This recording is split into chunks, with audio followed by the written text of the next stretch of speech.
Assalamualaikum warahmatullahi wabarakatuh.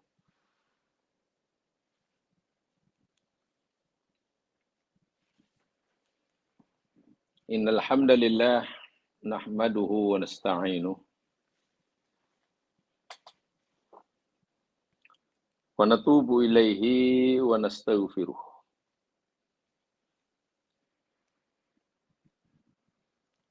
Wa na'udzu billahi min syururi anfusina wa min sayyiati a'malina.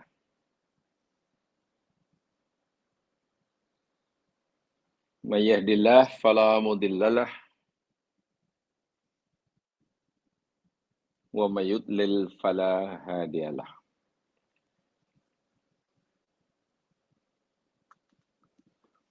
Asyhadu an la ilaha illallah wahdahu la syarikalah wa asyhadu anna Muhammadan abduhu wa rasuluh.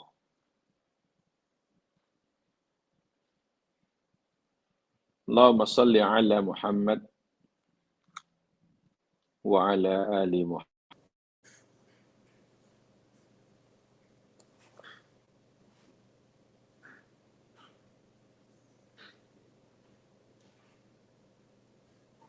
Rabbi shrah li sadri wa yassir li amri wahlul 'uqdatam min lisani yafqahu qawli.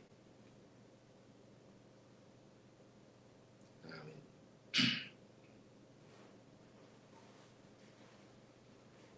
Muslimin, muslimat, mukminin, mukminat, para pendengar yang dirahmati Allah sekalian.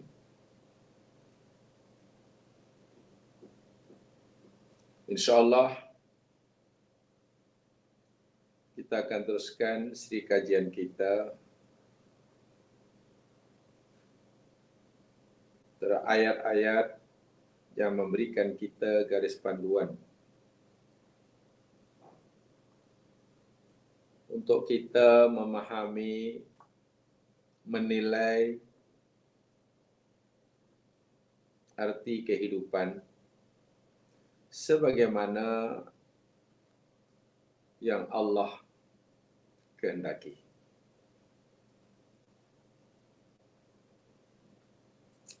Terakhir yang kita pelajari tajuk ini yakni muka surat 31. Lihat dalam bukunya muka surat 31. Di situ dicantumkan di 3 ayat Al-Quran. Ketiga-tiga ini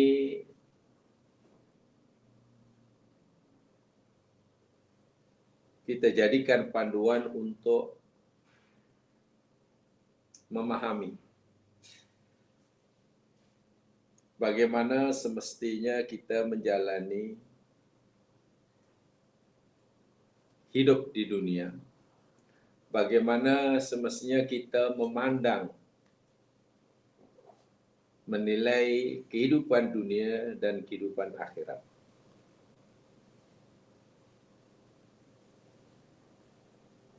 Ini mungkin karena ramai orang yang salah memahami antara tuntutan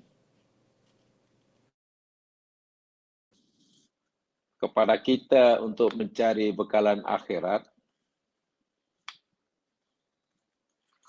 dengan perintah dan tuntutan Allah untuk kita memakmurkan bumi ini.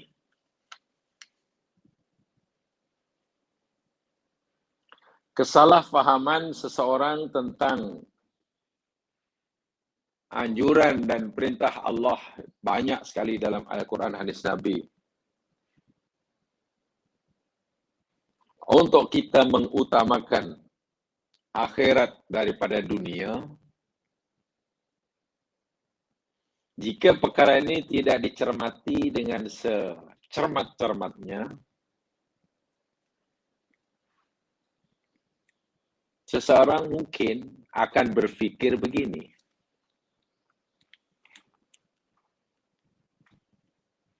Ada orang berfikir antara dunia dan akhirat ini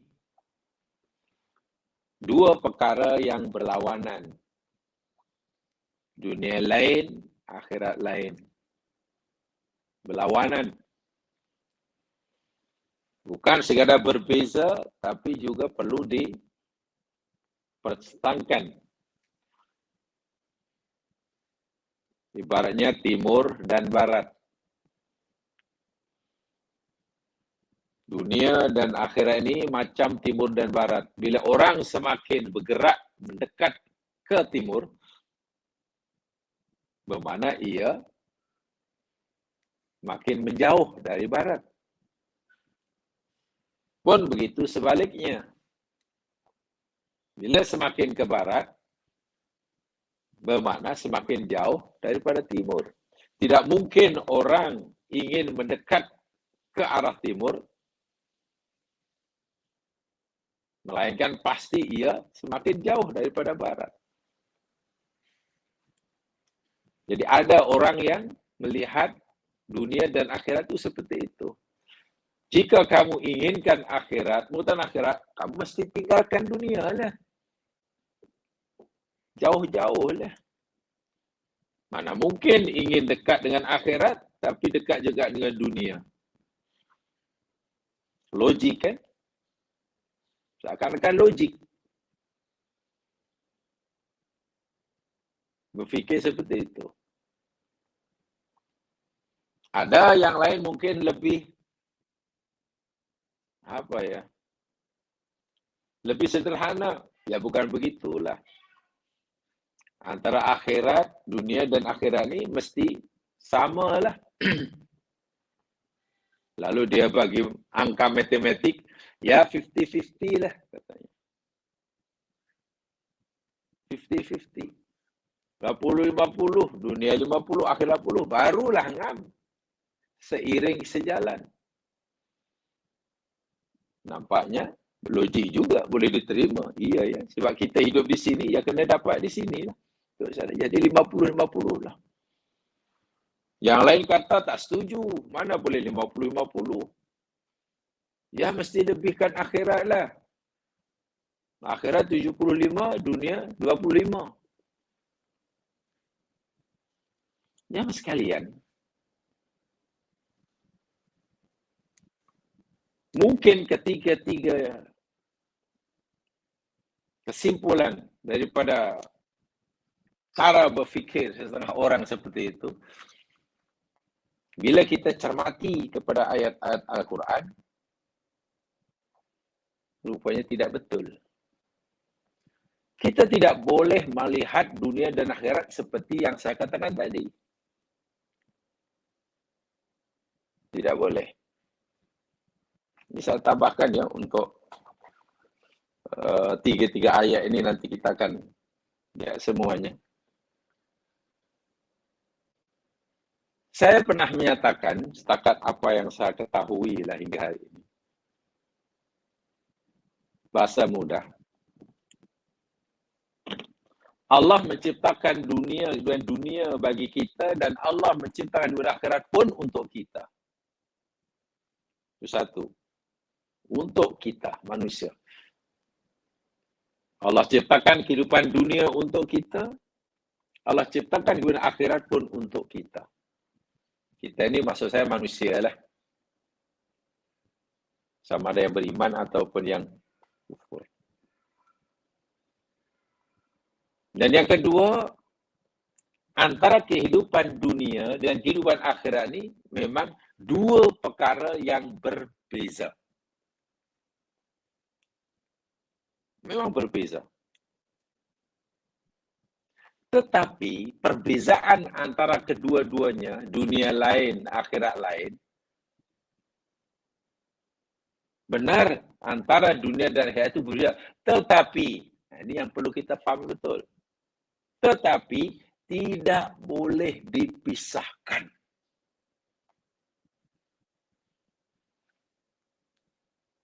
Berbeza tetapi tidak boleh dipisah.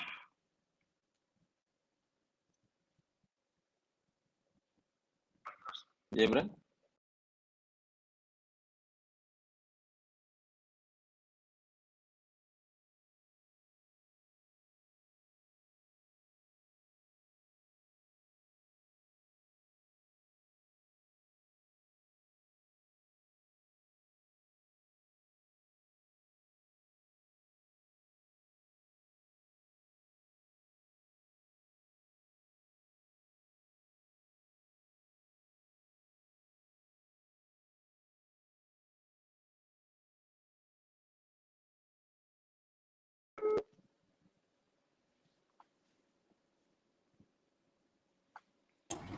Boleh testing, Ustaz? Okey. Masih ada sikit. Saya tak pasti sebab apa. Ada apa? Ada suara apa ya? Pasal you punya suara clear. Macam ada gangguan dalam audio. Bising. Sikit. Dia bising sikit je.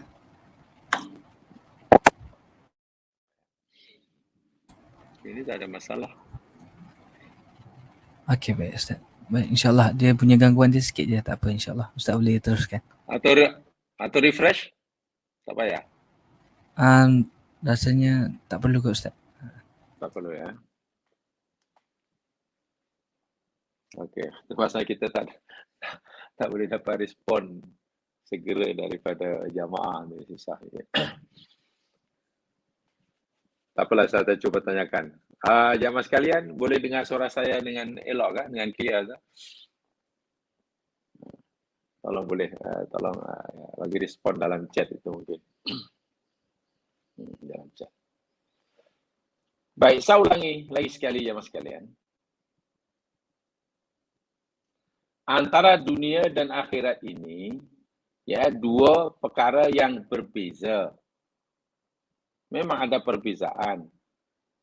Tetapi tidak boleh dipisahkan. Yang pentingnya, tidak boleh dipisahkan. Kenapa? Karena hubungan antara kehidupan di dunia dan kehidupan di akhirat itu sangat erat. Sangat erat. Erat dalam arti kata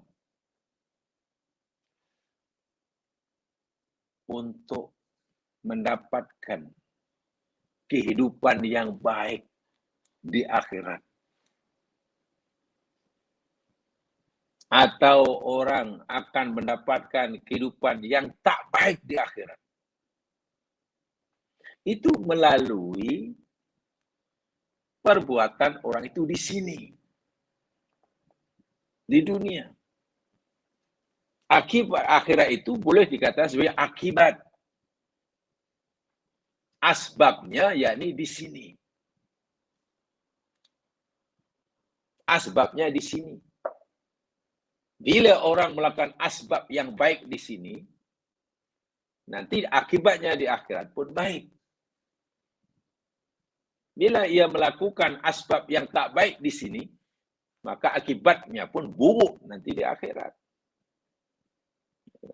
Apatah lagi, dahulu pernah kita pelajari, suatu perbuatan, suatu amalan yang kita anggap sebagai amalan akhirat. Karena ia ibadah seperti yang kita kenal. Tapi boleh bertukar menjadi amalan dunia. Bermakna di akhirat tidak mendapat apa-apa balasan. Jika niatnya tidak ikhlas. Sebenarnya amalan yang nampaknya amalan biasa, amalan sehari-hari, ya boleh dipanggil amalan dunia. Tapi boleh menjadi amalan akhirat. Di akhirat dapat pahala. Di dunia dah dapat kesenangan, di akhirat dapat pahala. Dengan asbab niat yang ikhlas. Solat, haji, puasa, itu dilakukan di sini dan sekarang. Dan tanya pada siapa saja, solat, haji, puasa itu amalan apa? Amalan akhirat lah. Sebab itu ibadah. Alhamdulillah betul. Tapi apakah setiap orang yang solat, yang sudah haji, yang baca Quran, yang belajar, yang itu melakukan amal akhirat ini, nanti di akhirat akan mendapatkan balasannya? Belum tentu. Nanti dulu. Boleh jadi ia tidak mendapat apa-apa di akhirat jika niatnya bukan kerana Allah. Tengok. Jadi amal dunia. Di akhirat kosong, tak dapat apa-apa. Membersihkan rumah, mengambil, menghilangkan gangguan. Di jalanan ada duri, ada sampah, ada ini. Jalan tu berlopak. Lalu kita perbaiki. Ada pokok, ranting, pokok yang berjulur ke jalan sehingga mengganggu pandangan orang yang lalu, mengganggu pemandu kereta. Lalu kita tebanglah pokok ini bagi kemudahan kepada orang lalu lalang. Kami betulkanlah jalan yang rusak ini, banyak lopak ini. Biar senang nanti budak naik basikal tak jatuh.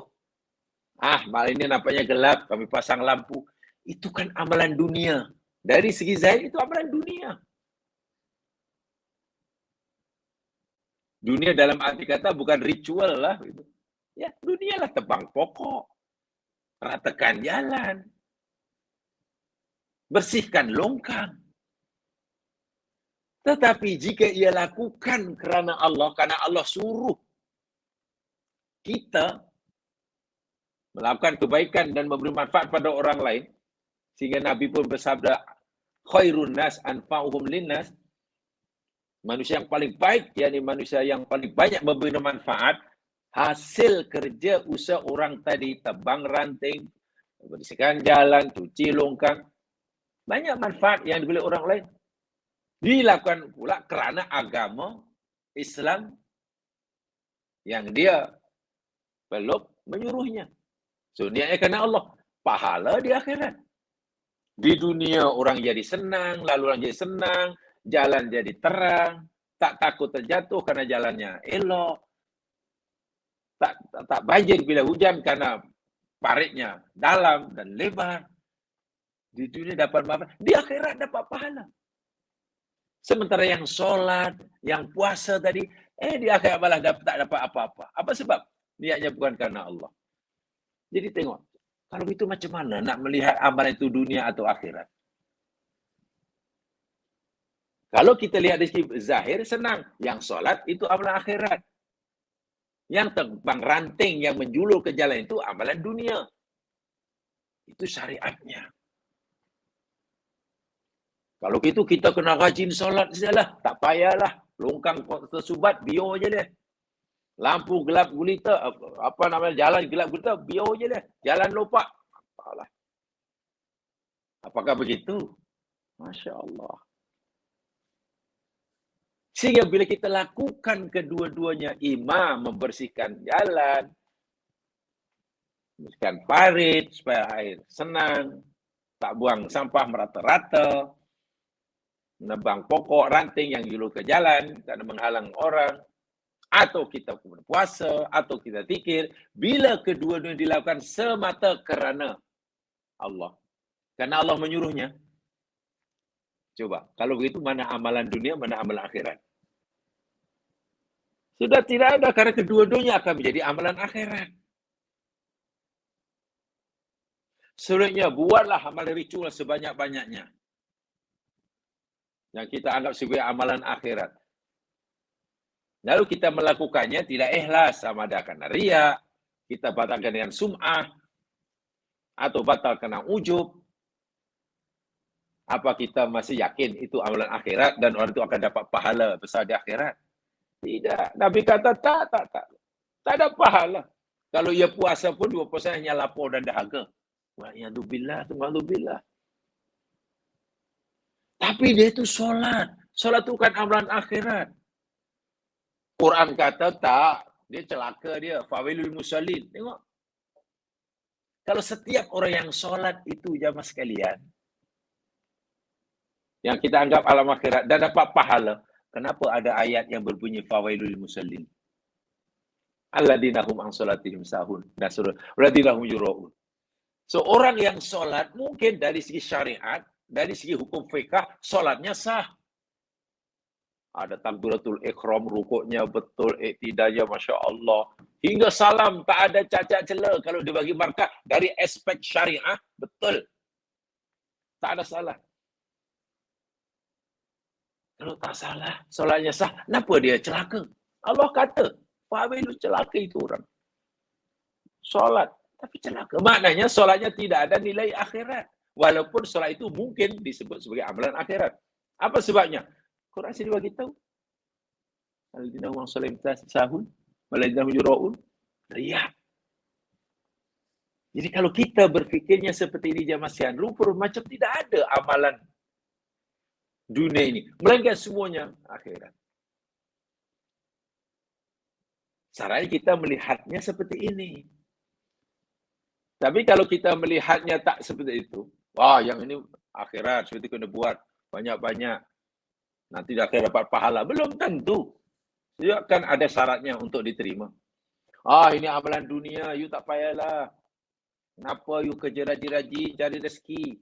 Kawan tu, ya saya cari pasal untuk memenuhi keperluan anak. Anak perlu biaya nak sekolah.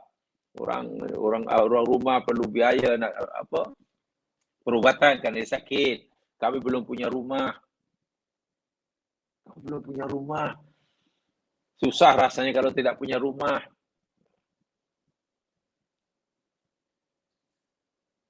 Dan itu semua perintah Allah. Ingat, saya sebutkan tempoh hari. Ada 3 nikmat yang Allah anugerahkan kepada manusia. Yang pertama sekali Allah sebut. Ada 3 nikmat Allah kepada kita yang pertama sekali Allah sebutkan pada manusia. Bahkan Allah sebutkan itu ketika manusia tadi masih di surga. Jadi kepada Adam lah. Dalam surah Toha ada, dalam surah Al-Baqarah ada. Bahasa mudah Allah beritahu pada Adam, Adam, hati-hati Adam, ini musuh kamu. Namanya Iblis. Jangan sampai dia percaya memperdayakan kamu. Apapun yang dia kata, itu adalah kata bohong. Jangan dengar cakap dia. Sebab Adam, di surga ini, kamu tak akan kelaparan. Allah taju, kamu tak akan kelaparan.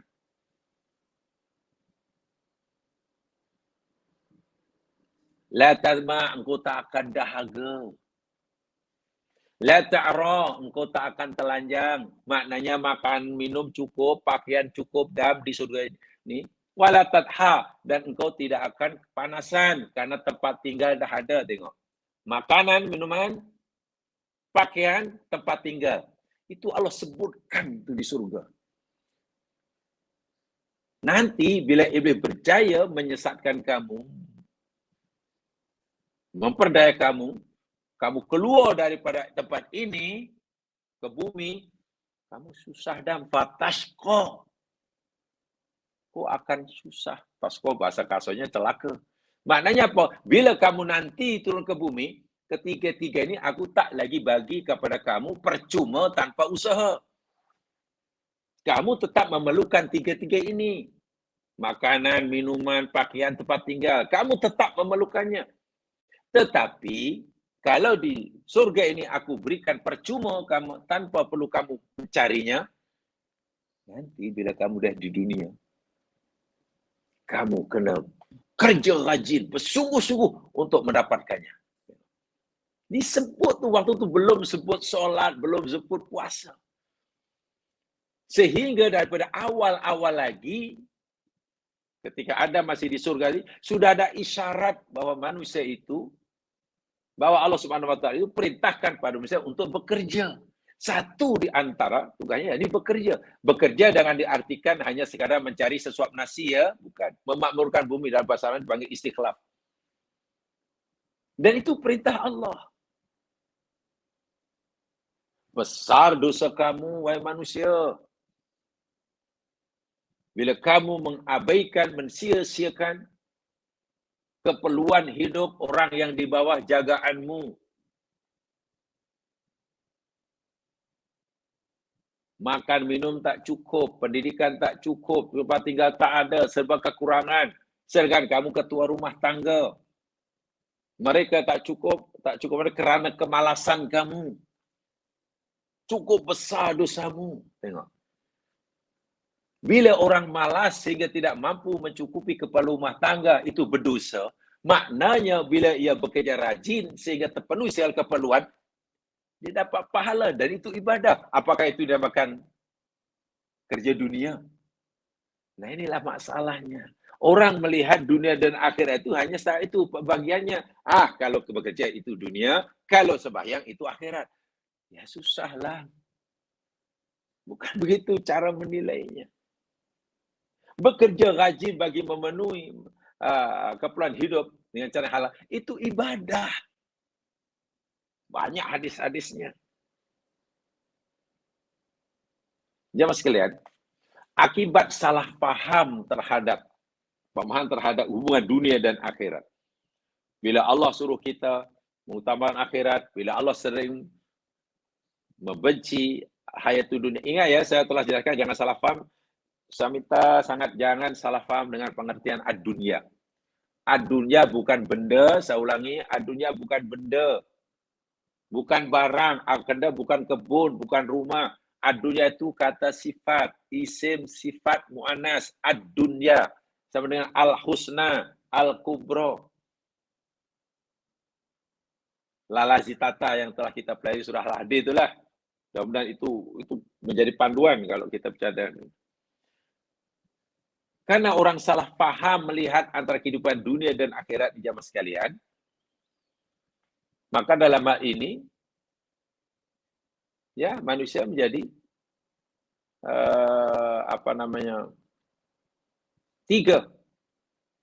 ada tiga golongan.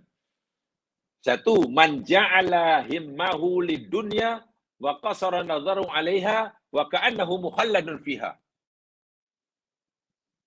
Orang yang melihat kehidupan di sini ini adalah di sini, untuk di sini, hidup dan mati di sini, senang dan susah di sini. Sehingga apa yang dilakukan semuanya berorientasikan kekinian dan kedisinian. Yang pertama.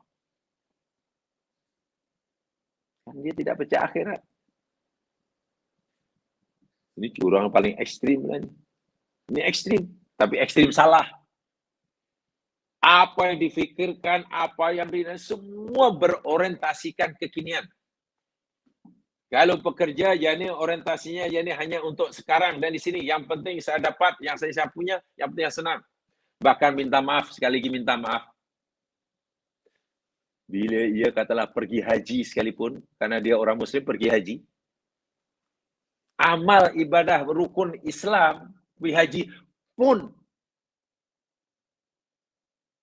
dunia oriented. Haji itu amal ibadah akhirat. Tapi berorientasikan kekinian dan kedisinian. Ya mungkin. Karena dengan riak kan kalau orang boleh pergi haji, takkan saya tak boleh. Saya ada haji tau. Haji ini untuk Allah.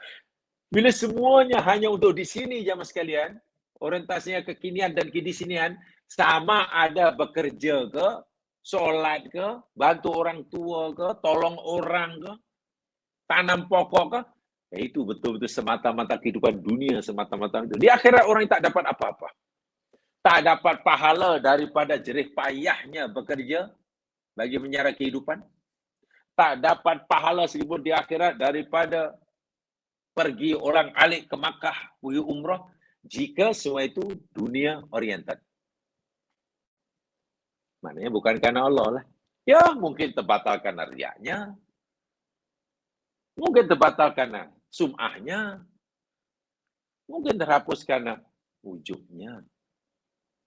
Ini golongan yang pertama. Yang kedua, kalau tadi ekstrim semua jani di sini. Tak fikir akhirat karena ini makniyatubillah ya. Karena jadi seorang tidak percaya akhirat lah ni.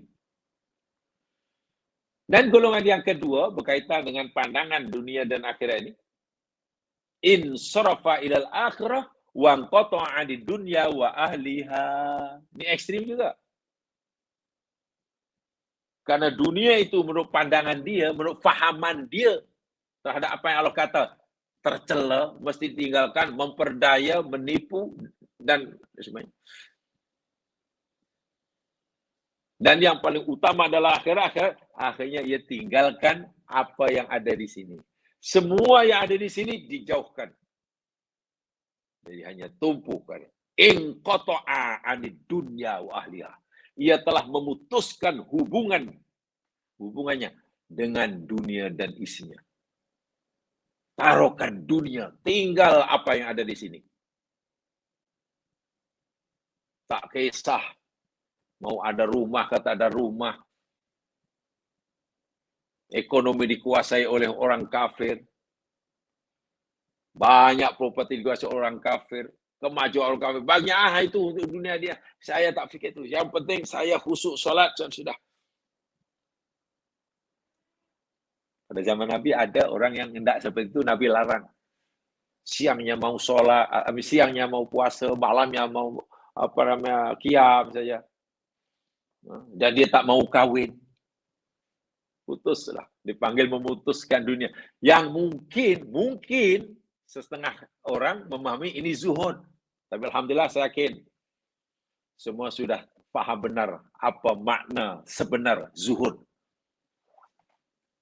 Walaupun masih sayang sekali jika masih ada orang zuhud, mana orang yang tinggal dunia, tak nak dunia. Itu sayang sekali. Zuhud bukan begitu. Alhamdulillah saya yakin sudah faham semuanya. Ya, akhirnya tak kisah. Dunia mau seperti apa, kau lala haram macam mana kah? Dia sebagiannya tak, saya tak perlu itu. Saya yang penting saya boleh solat, saya boleh zikir, mulut saya tak dah hidup menyendiri, suka uzlah. Tak betul juga. Hidupnya yakni lebih ke macam pendeta. Nabi pun beritahulah ruhbaniyah fil Islam. Nabi bekerja, tak ada makanan. Nabi cari makanan, kadang niaga dan untung, kadang rugi, menyewakan tanah. Nabi meminjam, sahabat berniaga, ada yang macam-macam. Ada yang pergi ke padang pasir, potong kayu, dibelah kayu, dipikul untuk dijual. Masya Allah. Itu sahabat. So yang kedua ini pun bukan yang dikenai oleh Islam. Yang dimaukan oleh orang Islam, yakni golongan yang ketiga. Apa saja yang dia lakukan di dunia ini, sama ada amalan yang namanya amalan duniawi, kehidupan sehari-hari, seperti makan, minum, bekerja, dan sebagainya, atau yang mereka lakukan itu amalan-amalan ibadat ritual, seperti zikir, wirid, dan sebagainya, semuanya mereka pastikan ada nilai ukhrawi. Ada ganjaran di sana. Ada ganjaran di akhirat. Dan ini orang yang bertuah. Dan itu yang dinyatakan oleh Allah dalam ayat pertama muka surat 31 itu. Yang sebagai penjelasannya kita telah pelajari sama. Dalam surah Al-Jumu'ah itulah. Dalam surah Al-Jumu'ah ayat ke-10. Kan mula-mula Allah cerita, orang ini sibuk berniaga. Berniaga itu kan amalan dunia dari segi zahirnya. Lalu bila dengar azan, Allah suruh berhenti, pergi solat. Itu akhirat. Ada ritual. Lepas solat, jangan sambung borak di masjid. Jangan sambung mimpi di masjid. Bertebaran kamu di muka bumi. Tengok. Bertebaran kamu di muka bumi. Itu dunia lagi dari segi zahir. Tapi semasa kamu mencari rezeki di muka bumi, Jangan lupalah. Sentiasa ingat aku banyak-banyak. Zikrullah. Akhirat lagi. Coba. Boleh kita memisahkan seperti ini. Antara al-hayat dan al-akhirat. Tidak, Allah tidak memisahkan. Allah hanya membezakan. Untuk mendapatkan falah, dunia dan akhirat berjaya, boleh melalui perniagaan. Perniagaan yang membolehkan kamu falah dunia akhirat. Maknanya, jangan hanya berniaga hanya untuk mendapat manfaat di sini, senang di sini, di akhirat tak dapat pahala. Allah telah menyediakan ganjaran yang besar bagi orang yang menyibukkan diri dalam mencari rezeki. Iya. Bukan hanya diberi rezeki di sini, pahala Allah sediakan. Sebagaimana Allah juga menyediakan pahala yang besar bagi mereka yang menyibukkan diri melakukan ibadah-ibadah ritual. Karena kedua-duanya adalah perintah Allah. Selagi ia perintah Allah dan kita melakukannya kerana Allah, kita akan dapat pahala. Kita akan dapat pahala selagi kita melakukannya kerana Allah Subhanahu wa taala. Perintah Allah, ianya perintah Allah. Lalu kita melakukannya kerana Allah. Dapat pahala. Apa perintah Allah? Ya banyaklah.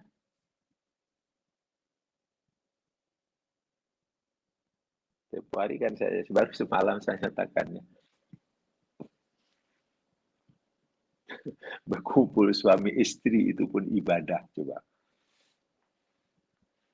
Jika orang-orang itu faham, berkumpul suami istri itu ibadah, dapat pahala. Masya Allah. Kemas rumah. Membersihkan kawasan rumah. Dapat pahala. Jika kita faham. Bukan hanya kita seronok kerana rumah kita bersih, persekitaran bersih, bilik kemas. Bukannya itu saja. Dapat pahala. Syaratnya kita, Allah suruh kita melakukannya. An-nadhafatu minal iman. Nabi cukup anti bila melihat benda kotor. Seorang Nabi kekasih Allah nak solat jemaah sekalian di masjid. Ini Rasul ni, penghulu manusia ni. Orang pertama masuk surga. Nak sembahyang, bila tengok depan imam. Yalah Nabi sembahyang di Madinah. Jadi menghadap ke Kaabah. Depan solat itu kan dinding. Minta maaf, dinding itu ada bekas. Minta maaf, yakni bekas ludah. Atau lebih tepatnya bukan ludah lah, kahak. Minta maaf. Kahak tak tahu siapa sahabat yang meludah buang kahak di dinding masjid. Depan imam tu lah. Nabi kikis tu kahak tu. Luar biasa tawaduk Nabi. Bukan sehingga Nabi seorang yang sangat tawaduk. Sehingga walaupun sudah berjawatan Nabi, Presiden, orang yang pernah naik ke Sidratul Muntaha, tapi bagi Nabi tanpa segan silu. Nabi tidak merasa harga dirinya tercemar. Korek-korek membersihkan kahak kering. Tak kahak siapa.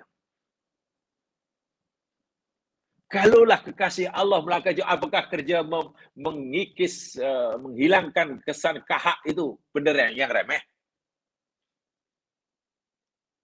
Mana mungkin orang semuanya Nabi buat kerja remeh? Apa yang dilakukan Nabi hendaklah benda yang besar artinya. Nabi orang yang suka bersihan. Coba kita lakukan situ. Kalaulah buang kesan kahak. Nah, sekarang mungkinlah macam-macam lah. Mungkin kotor itulah. Minta maaf mungkin tai kucing ke. Mungkin tai ayam ke. Mungkin lumut lah mungkin ke. Masya Allah. Itu perintah Allah dan orang itu melakukannya kerana Allah. Berani kita mengatakan orang itu sibuk dengan dunia. Tak berani kita. Ada orang bekerja mencari rezeki yang halal. Bagi menjarak hidup. Berani kita menyatakan orang itu sibuk mencari dunia. Itu masalahnya itulah. Masih ramai orang melihat dunia akhirat itu macam tu. Oh, kalau solat akhirat. Kalau berniaga dunia, itu susahnya.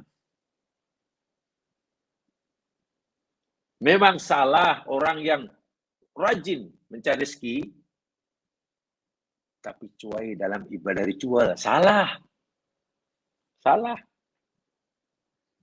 Tapi bila kita nak membetulkan kesilapannya, kita mau dia rajin solat, yang selama ni cuai, janganlah kita suruh berhenti bekerja.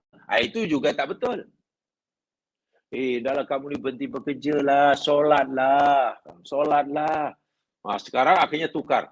Solat rajin, bekerja dah malas. Salah lagi. Rajin bekerja itu sudah betul. Adapun dia cuai solat, itu yang salah dan itu yang kita betulkan. Sehingga nanti biar menjadi orang yang rajin bekerja, rajin memakmurkan bumi, pada yang sama juga rajin melakukan ibadah ritual.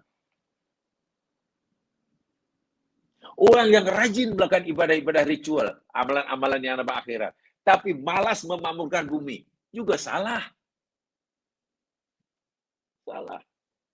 Salah bukan karena rajin. Bukan. Salah karena itu tadi, meninggalkan tugas istikhlaf. Jadi ini tidak boleh dipisah walaupun boleh dibezakan. Tidak boleh dipisahkan walaupun boleh dibezakan. Itu cara bagi saya yang paling tepat untuk mengelakkan kita daripada salah faham tentang anjuran Allah mengutamakan akhirat daripada kehidupan dunia. Jangan dilihat kehidupan dunia dengan kehidupan akhirat ini macam timur dan barat. Bila orang ingin dekat dengan timur, ya mestilah menjauhkan diri dari barat. Bila orang ingin mendekat ke barat, mesti ia menjauhkan dirinya daripada arah timur, bukan begitu. Itu contoh bandingan antara dunia akhirat itu salah. Tidak begitu. Quran dan hadis Nabi tidak menyuruhnya begitu. Tidak begitu. Bahkan di dalam hadis yang diriwayatkan oleh Ibnu Abi Hatim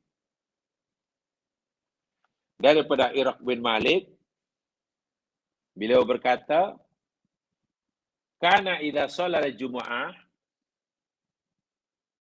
apabila dia sedang solat Jum'ah, insarafa.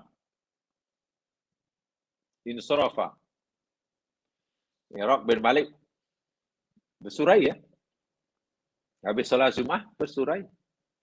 Fa waqafa ala babil masjid. Surai, kemudian dia berhenti di pintu masjid. Di pintu masjid ke, di serambi masjid ke, maknanya belum terus pergilah. Berhenti di situ. Sambil berkata. Apa katanya? Habis sholat Jum'ah, kan tadi bila sholat azan dilaungkan, suruh tinggalkan jual beli, pergi sholat. Lepas sholat, Allah suruh fantasiru fil ard. Arab bin Malik ini berhenti depan masjid atau di serambi atau lalu berkata, Allahumma ajabtu da'watak. Ya Allah, diriku telah menjawab seruanmu. Hambamu ini telah menjawab, telah menunaikan seruanmu. Engkau menyuruh hambamu ini untuk tinggalkan aktiviti ekonomi, untuk pergi sholat, dan hambamu telah tunaikan perintahmu untuk sholat. Wa shallaitu fardiyataka. Shallaitu fardiyaka. Dan hambamu ini telah melakukan sholat fardu yang engkau telah fardukan. Sholat sudah. Lepas sholat, ya Allah engkau kata, fa'idah quwwati sholat, fantashiru fil ard. apabila solat telah ditunaikan, bertebalah di muka bumi. Itu firman-Mu dalam surah Al-Jumu'ah. Apa ta'aruf bin Malik? Wantasyartu kama amartani. Ya Allah, sekarang aku akan bertebaran semula di muka bumi. Kalau dalam bahasa sekarang mungkinlah, ya Allah, hamba-Mu akan pergi semula ke kedai, nak buka kedai. Hamba-Mu nak pergi ke ofis, kerana ada tugas di sana. Hamba-Mu nak pergi, nak pegang lagi steering taksi, kerana hamba-Mu sedang bekerja sebagai driver taksi. Hamba-Mu mungkin nak pergi ke kebun, kerana Mu sedang bertanam. Hamba-Mu bertebar di buah bumi, karena Engkau pun menyuruhnya seperti itu. Sebagaimana Engkau menyuruh hamba-Mu solat, hamba-Mu solat. Sekarang Engkau suruh hamba-Mu bertebar di buah bumi bekerja, hamba-Mu juga bertebar di buah bumi. Farzuqni min fadlik. Ya Allah, berikanlah kepada hamba-Mu rezeki dari kurnia-Mu. Wa anta khairur raziqin. Engkaulah sebaik-baik pemberi rezeki. Begitu sekali jasa ulama dahulu memahami ayat ini. Dari apa yang difahami oleh Iraq bin Malik ini, Jamsan. Ini riwayat Ibnu Abi Hatim ya. Iraq melihat perintah pergi sholat Jum'ah bila azan telah dilaungkan, itu perintah wajib. Itu perintah Allah, mesti ditunaikan. Dan kerana Allah. Dilakukannya di sini. Kini dan di sini, di dunia. Nanti ganjarannya, Masya Allah, pasti ada di akhirat. Karena Allah. Lepas itu, lepas solat, Allah kata, Fantashiru fil ard. Sekarang kamu teruskan perniagaan kamu ya. Kamu teruskan usaha mencari rezeki ya. Allah. Lalu kata Iraq bin Malik, ya Allah, tadi engkau suruh hamba-Mu beri solat, hamba-Mu dah solat. Sekarang engkau suruh hamba-Mu ini bertebaran semula meneruskan usaha rezeki, hamba berezeki, ya Allah. Beliau melihat, menyaut seruan Allah apapun bentuknya, itu satu kewajiban bagi seorang hamba. Sebagaimana ia merasa wajib menyaut seruan Allah suruh berhenti solat, suruh berhenti meniaga untuk solat, dia pun lakukan. Itu wajib, itu Allah yang suruh. Sekarang Allah suruh kami. Lepas solat, Allah tak suruh kami duduk termenung, menghitung bintang, menyesali nasib, berangan-angan. Tak. Allah tak suruh diri ini untuk menyambung mimpi yang tadi belum nuktah. Fa'idah qudiyat, fantasi. Fa. Saya yakin jamaah sudah belajar balaghah. Fa itu kan belajar nahwu. Fa itu kan huruf ataf. Fa dia li tartib wa ta'aqub. Maknanya tidak ada gap masa, gitulah. Habis saya solat, cukup solat dan begitu terus. Macam itulah. Kau suruh sekarang sambung usaha cari, hamba pun lakukan. Sebagaimana hamba-Mu merasa wajib melakukan perintah solatmu, maka hamba-Mu juga merasa wajib dan perlu sebagai hamba untuk melaksanakan perintah-Mu menyambung cari rezeki. Itu Iraq bin Malik begitu memahami hidup. Baru dia mohon, ya Allah, berilah hamba-Mu rezeki dari kurnia-Mu. Karena sesungguhnya Engkau itu sebaik-baik pemberi rezeki. Subhanallah. Subhanallah. Bahkan ada satu riwayat daripada Ba'dus Salaf. Beliau menyatakan, Man ba'a washtara fi yaumil jum'ah ba'das shalah. Sesiapa saja yang menjual barang atau membeli barang, maknanya melakukan aktiviti perniagaan ekonomi lah pada hari Jumat selepas solat. Siapa saja yang berusaha jual beli atau mencari rezeki lah menyambung usaha mencari rezeki selepas menunaikan fardu solat Jum'ah. Barakallahu lahu sab'ina marrah. Allah akan berkati usahanya 70 kali. Diriwayatkan dari sebagian ulama salah kata begitu mereka memahami. Sebab itu mereka cemerlang. Hidup akhirnya cemerlang. Di dunia tidak bergantung kepada orang bukan Islam.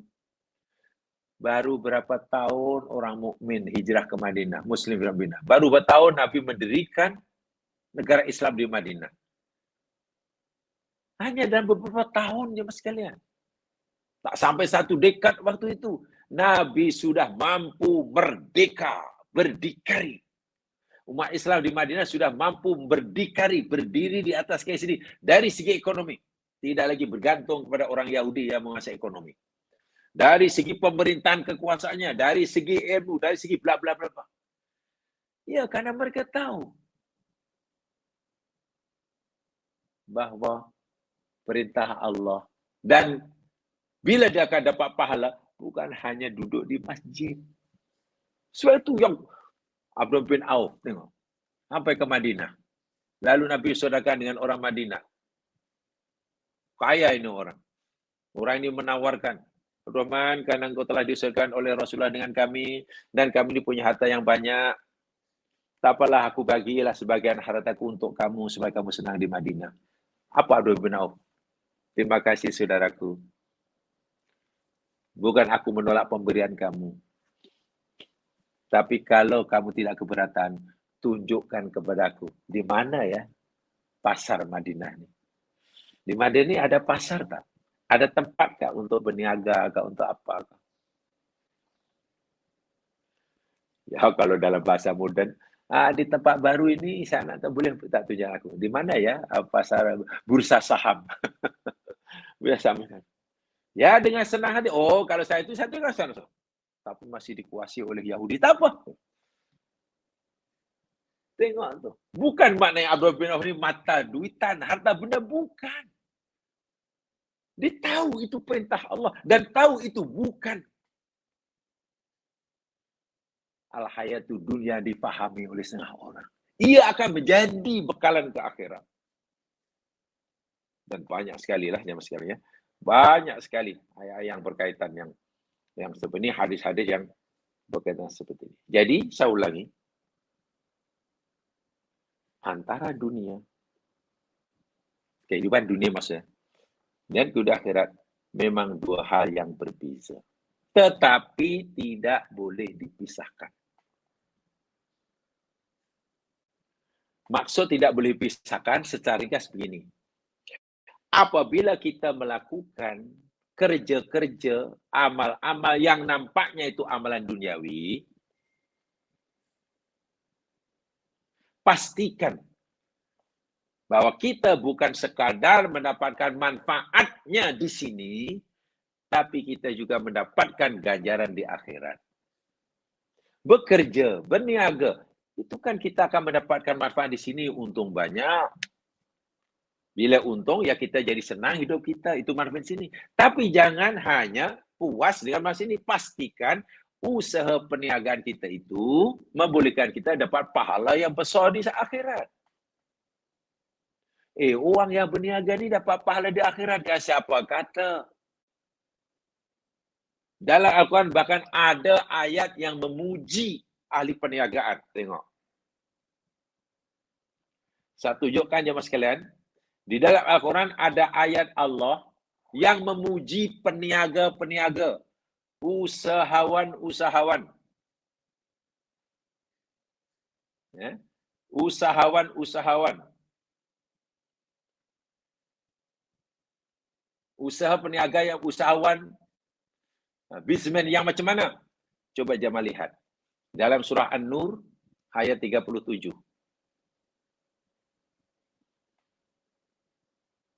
Ya, ini kan kajian ya jemaah sekalian, jadi kita berusaha untuk menguraikannya. Coba lihat surah An-Nur, surah 24 ayat 37. Dan saya bacakan daripada ayat 36 ya. 36, 37 lah. Supaya dapat gambaran yang lengkap.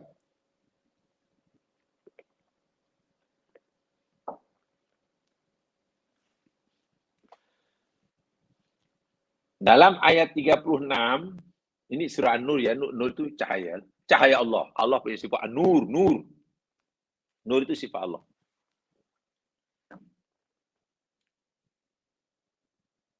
Di mana kita boleh mendapatkan nur Allah?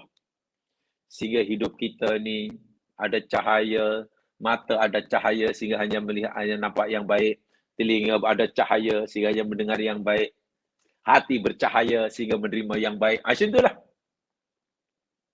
Salah satu tempat untuk kita mendapatkan cahaya, untuk kita cari cahaya Allah, fi buyutin adinallah an turfa'a wa yudhkara fiha ismuh, yakni di rumah-rumah Allah. Masjid lah, tempat peribadatan lah. Tempat di mana Allah izinkan namanya ditinggikan, namanya disebut-sebut, dimuliakan, disucikan, zikrullah. Yusabbihu lahu fiha bil ghuduwi wal asal. Sentiasa menyucikan, bertasbih.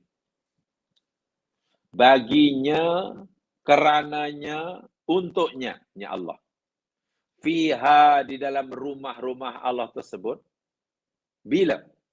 Bil ghuduwi, pada waktu pagi. Wal asal, dan waktu petang.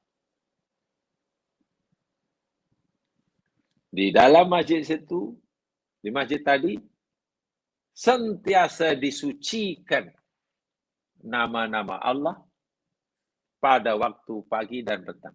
Siapa orang yang rajin istiqomah menyebut nama Allah, menyucikan nama Allah, memakmurkan rumah Allah ini? Tentu ini orang yang istimewa sebab Allah puji. Dan orang yang Allah jamin dapat nur. Siapa orang itu? Fa'il daripada yusabbihu. Yusabbihu itu fi'il yang sekalian. Fa'ilnya di belakang. Fa'ilnya di dalam ayat 37.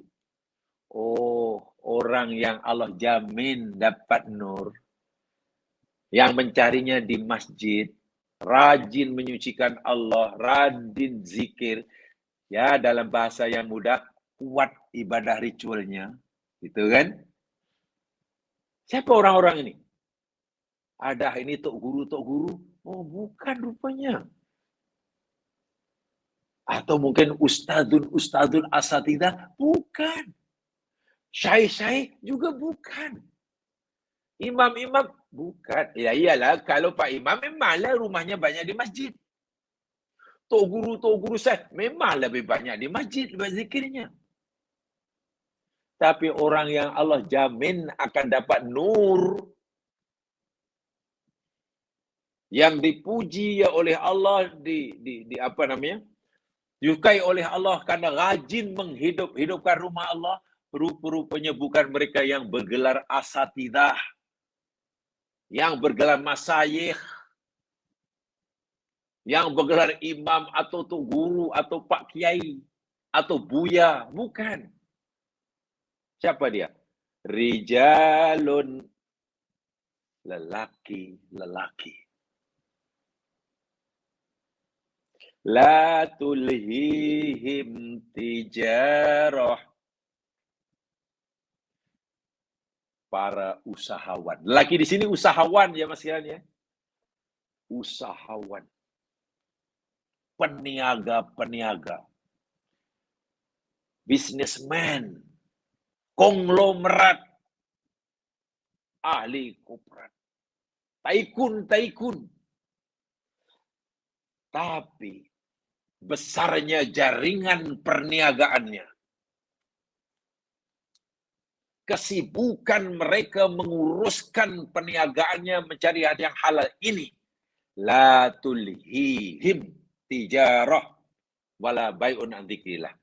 Tidak menjadikan bisnismen konglomerat tadi, tycoon tadi, lalai, lupa daripada zikrullah.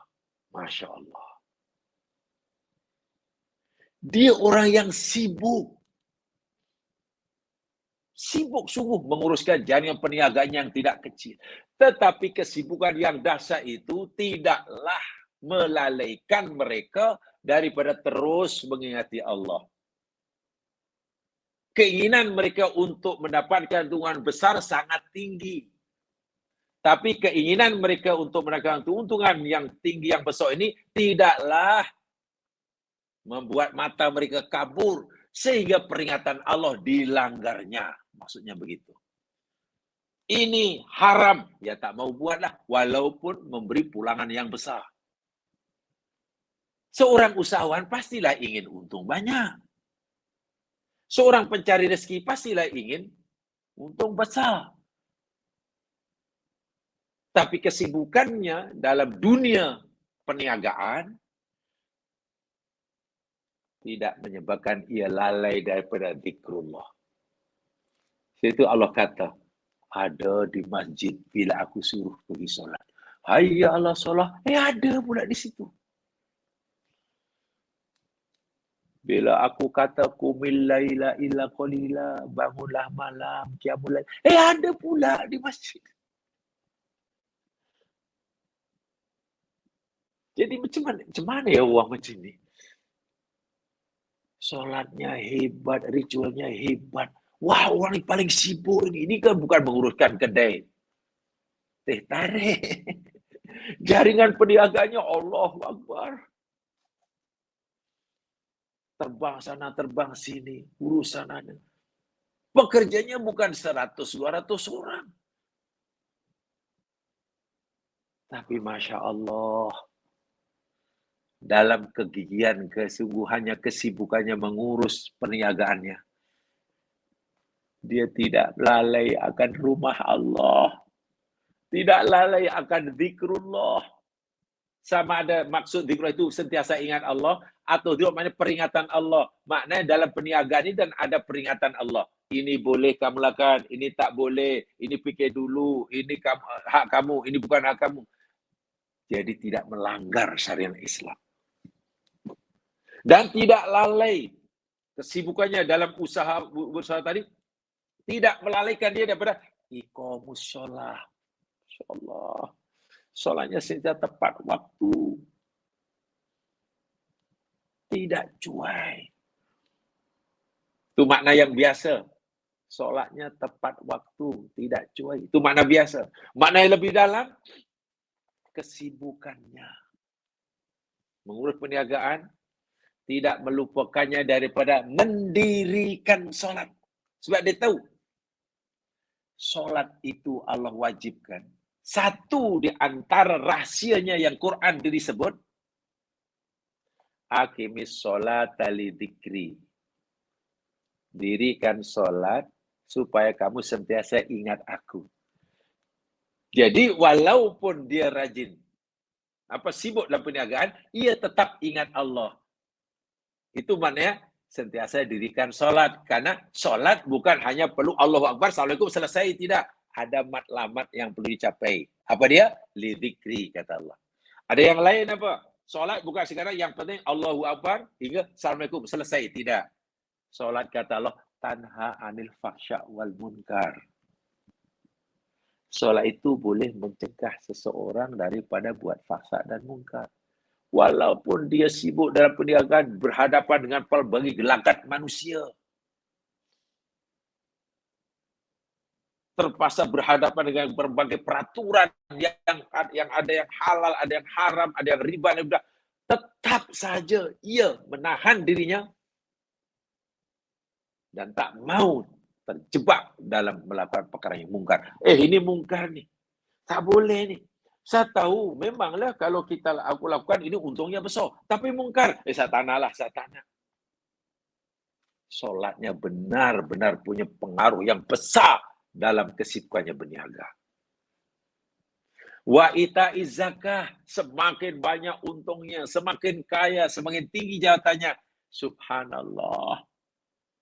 Dia semakin akrab dan dekat dengan orang-orang yang kurang bernasib baik. Hablum minallahnya diwujudkan dengan bayar zakat. Ingat, bayar zakat bukan zakat. Yang penting dah bayar, sudah selesai. Tak, zakat Allah ada matlamatnya. Quran kata, tutahhiruhum wa tuzakkihim biha, kan? Jadi bukan, yang penting aku dah bayar. Tak. Dia ngerti. Saya dah bayar, tapi adakah saya telah mencapai matlamatnya? Tu zakkihim wa tutahhiru biha. Sebab itu makin tinggi jawatannya, makin banyak keuntungannya, makin terkenal namanya. Makin besar jaringan perniagaan dengan konglomerat-konglomerat asing. Subhanallah, kedua sehari rupanya malah makin akrab dengan jirannya yang kurang bernasib baik. Makin sering berdekatan dengan orang-orang yang serba kekurangan. Sehingga ramai orang yang berkekurangan yang ada di kanan kirinya merasa dilindungi olehnya. Ia menjadi payung bagi ramai orang yang kurang bernasib baik. Dan dia lakukan seperti ini. Yakhafuna yauman tataqallabu fihi al-qulubu wal absar. Mereka ada rasa takut. Takut sungguh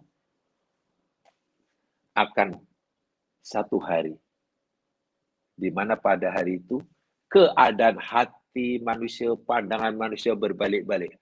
Karena hari itu yang sangat-sangat dahsyat. Yang dimaksud hari kiamat lah. Hari ketika orang berada dengan hisab, berhadapan dengan mizan, berhadapan dengan pertanggungjawaban. Tak ada mata tenang, tak ada hati tenang. Wah, risau. Dan mereka tak mau mengalami ini. Sebab itu dia pertanyaannya. Coba perhatikan ayat ini. Ayat ini Allah puji orang yang menghabiskan umurnya zikir di masjid. Tidak kan? Memanglah zikir di masjid itu baik, tapi maksud saya, adakah ayat ini Allah puji dan orang yang menghabiskan masanya di masjid? Tidak. Adakah ayat ini isinya pujian Allah kepada golongan-golongan ustaz yang mengajak orang jadi baik? Juga tidak. Betul lah mengajak orang jadi baik itu baik, tapi ayat ini yang kita bicarakan. Adakah ayat ini berisikan pujian Allah kepada para ustaz yang tidak? Para masyayikh, syekh-syekh juga tidak. Siapa orang yang Allah puji dalam ayat ini? Yang Allah jamin dapat nur itu siapa? Orang yang sibuk berniaga. Yang sampai besar jangan perniagaannya. Pengusaha-pengusaha yang dari mata kasar kadang-kadang orang perli itulah, apalah ini, uang masih berniaga, cari duit mati tak dibawa. Wah. Coba kalau peniaga tadi mengamalkan hadis ayat ini zaman sekarang, dipuji oleh Allah. Sibuk manapun, sebesar manapun urusan perniagaannya, tidak membuat dia, tidak menjadikan dia lalai daripada zikrullah. Tidak mudah zaman sekarang nak jadi orang yang hebat seperti ini. Kalau orang sibuk, katalah lebih banyak zikirnya, lebih wiridnya, lebih banyak baca Qurannya, lebih rajin puasanya, lebih sering berada di majelis ilmunya. Karena dia tidak ada kesibukan.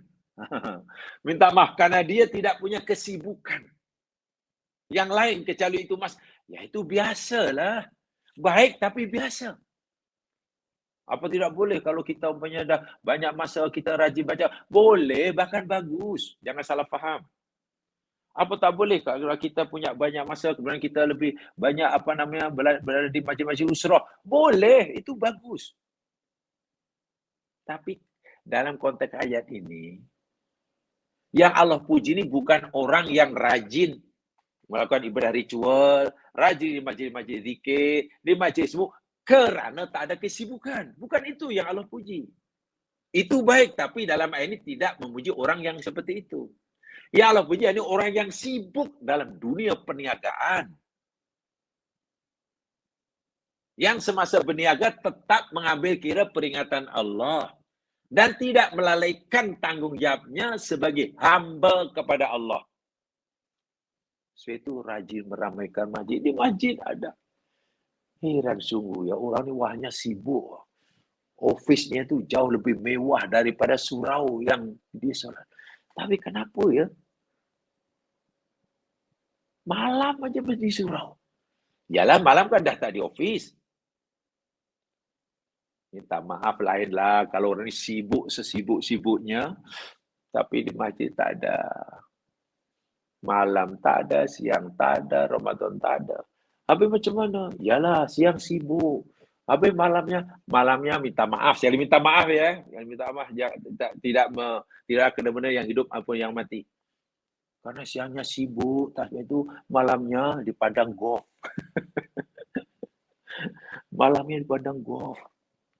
Nyalakan lampu. Besok dia, Allah lagi. Ya itu taklah masuk orang dipuji ni. Apalagi dalam perniagaan dah tak kira halal haram, lagilah tak masuk langsung ayat ini. Mungkin ya, jemaah sekalian, mungkin ramai orang yang salah memahami antara dunia dan akhirat itu karena yang dipandang orang-orang seperti ini. Apa lo orang itu? Kerja tak kena siang, tak kena malam, tak kena halal, tak kena haram. Macamlah hidup selama-lamanya. Puasa pun tak nampak di masjid. Bukan kita bukan kata kita tuduh dia tak puasa, tapi kenapa Ustaz? Sibuk sana. Mungkin karena yang dilihat itu sehingga dia akan mempengaruhi dia dalam menilai dunia dan akhirat. Kalau itu betul lah kata Allah, kita mesti tinggalkan dunia akhirat. Mungkin dia tidak melihat sosok Abu Bakar. Dia tidak melihat peniaga itu Abdurrahman bin Auf umpamanya. Coba kalau kita katalah peniaga yang depan kita itu adalah Abdurrahman bin Auf. Masya Allah. Macam ini rupanya Allah kehendaki. Inilah orang yang Allah puji dalam Al-Quran. Orang yang benar-benar dapat menyatukan, menghubungkan antara al-hayatul dunia dengan al-hayatul akhirah, walaupun keduanya boleh dibezakan, tapi tidak boleh dipisahkan. Ini contohnya nih. Tengok Abdullah bin Umar, luar biasa. Utsman bin Affan, oh Masya Allah. Abu Bakar As-Siddiq, Umar bin Khattab, ini orang-orang hebat ya sekalian. Dan berkat kekayaan orang-orang seperti ini, dan juga sahabat yang ada di jam sekalian, pada zaman Nabi ini, bila Islam memerlukan kos, biaya untuk berperang, untuk itu, untuk ini, ya senang. Nabi hanya umumkan kita perlukan biaya untuk perang Tabuk. Negara waktu itu tidak punya simpanan, karena baru berdiri. Berlomba-lomba, berduyun-duyun jemaah sahabat infak, karena mereka punya harta. Coba kalau mereka tidak punya harta, karena mereka malas mencari. Sedih pasti. Nabi pasti sedih, mana kita perlukan itu, tak ada uang. Bahkan ada. Dalam perang Tabuk kan, dan itu dinyatakan kan dalam Al-Quran. Surah At-Taubah yang kita pelajari dahulu. Datang jumpa Nabi, minta izin agar dibawa sama pergi berperang, gitu kan. Tapi dia tak ada modal, kendaraan tak ada, barang tak ada, ya hanya bermodalkan tulang 4 kerat lah. Tulang 4 kerat. Jadi Nabi tengok kanan, tengok kiri, tak ada lagi kendaraan yang kosong, tak ada lagi apa ya istilahnya, bahan makanan. Tempat perang pula jauh. Jadi kalau tak ada kendaraan susah. Nabi kata, tak apalah saudaraku. Saudaraku tak payah ikut perang, balik sajalah. Karena tidak ada kendaraan yang boleh membawa kamu. Tengok Nabi izinkan karena tak punya biaya. Waktu itu perang dengan biaya sendiri. Nangis itu sahabat. Nangis. Sedih. Iba. Karena tak dapat mengikuti sahabat pergi berperang. Coba halusi pemahaman kita terhadap ayat ini. Pasti kita nanti, Allahu Akbar. InsyaAllah nanti kita semakin, terang. Di hadapan kita semakin terang. Bagaimana sebetulnya kehidupan ini kita jalani. Dan ini sangat luas, jemaah. Jemaah boleh lihat dalam kitab Fiqh Aulawiyat pun ada dijelaskan oleh Yusuf Al-Qaradawi. Di sana dia ada kejelasannya. Kemudian dalam Makanatul Aqli fil Quran, kedudukan akal dalam Al-Quran juga dijelaskan agak panjang lebar. Inilah tentang dunia dan akhirat ini. Ada yang duniawi semata-mata, itu memang ditolak lah. Golongan materialisme, golongan materialistik. Faham materialisme ditolak lah. Tak percaya akhirat, apa semua diduniawikan. Walaupun mungkin orang itu beragama Islam, tapi semua, saya kata tadi, orientasinya kini dan di sini. Sedekah itu kan akhirat. Itu pun tidak akhirat oriented, tapi dunia oriented. Sehingga bersodakoh pun baru seronok hatinya bila sedekahnya diakui orang, dilihat orang. Namanya sum'ah kan dia. Itu dunia oriented. Tak semestinya ada orang dunia itu hanya orang Yahudi. Boleh jadi secara orang Islam. Yang kedua tadi golongan yang akhirat aja, tak nak dunia, tak nak itu dunia itu mati tak dibawa. Dunia itu akan jadi banyak soalan. Siapa yang tak punya harta? Nanti di akhirat tak ada pertanyaan tentang harta. Sedangkan pertanyaan di akhirat tentang harta itu ada dua. Dari mana dan untuk apa?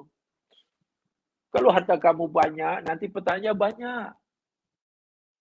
Jadi saya tak nak banyak, saya tak punya, tak apalah. Yang penting hari-hari dapat minum air tawar pun jadi. Hanya dikir birit aja. Pun tak boleh juga. Pada zaman Nabi dah ada sahabat punya niat seperti itu, Nabi larang. Nabi larang. Nah, yang ideal yang ketiga itulah. Yang melihat dunia dan akhirat sebagaimana Nabi menyuruh melihatnya, sebagaimana sahabat mencontohinya. Ya, contoh yang paling adil, tolonglah baca ya biografi Abdurrahman bin Auf.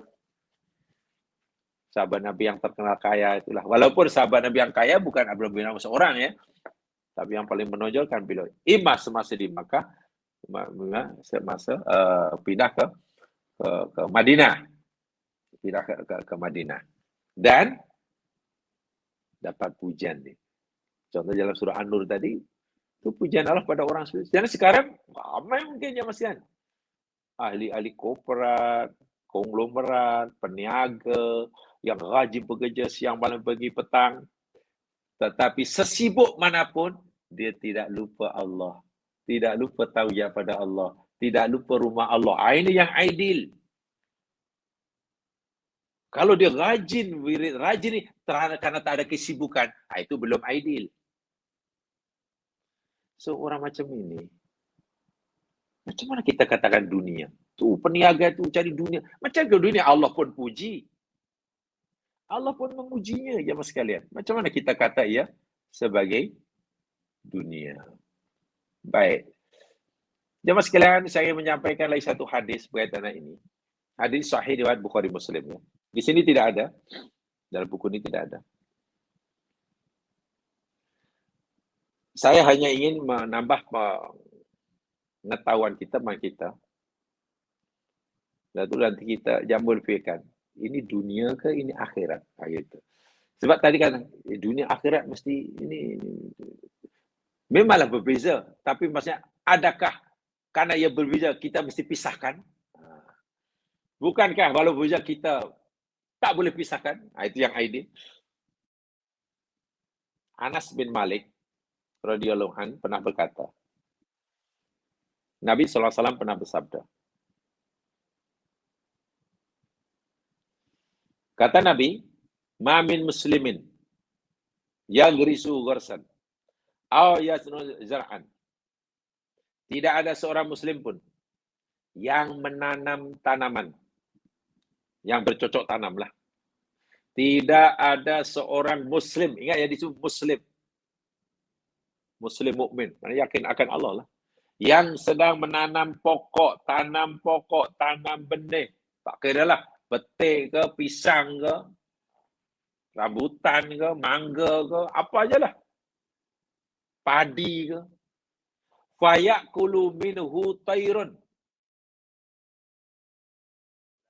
Tanamannya tadi, katalah petik, bila dah buah, pisang, dia belum sempat makan, burung pula sudah curi.